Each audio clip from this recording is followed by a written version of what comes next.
susunod na programa ay rated PG. Ito ay nangangailangan ng patnubay at gabay ng magulang para sa mga batang manunood. Ang buong akala ng lahat nag-iisa na lang si Madam Jacinta sa buhay dahil ni minsan hindi niya binanggit ang tungkol sa kanyang pamilya hanggang sa dumating si Darius.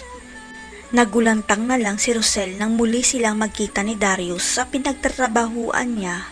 Dahil nahanap ni Darius ang kapatid niya, yun pala ay si Jacinta ang ate niya.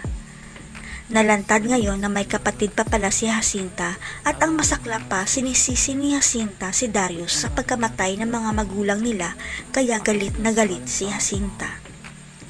Pero ang hindi alam ng lahat, may isa pang pamilya si Jacinta, yun ay walang iba kundi ang nag-iisa niyang anak na akala niya ay patay na pero ang totoo buhay pa pala ito. Sa pagbabalik ni Darius, mas lalong lalala ang sakit ni Jacinta dahil sa stress sa kapatid niya hanggang sa magpa-check up si Jacinta at binigyan na siya ng taning ng doktor. Ang hindi alam ni Jacinta, may dahilan si Darius kaya siya bumalik dahil nadiskubre niya na buhay pa pala ang anak ng ate niya at kilala na niya ang pagkatao nito.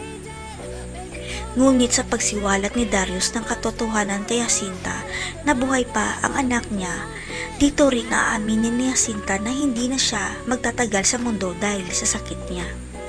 Kaya bago pa mawala si Jacinta, inasikaso na niya ang last will and testament niya dahil ipapamana niya ang lahat-lahat sa kanyang tunay na anak at kadugo na si Rosel.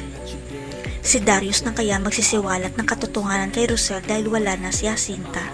Si Rosel na kaya ang bagong may-ari ng lahat ng mga negosyo ni Jacinta. Abangan.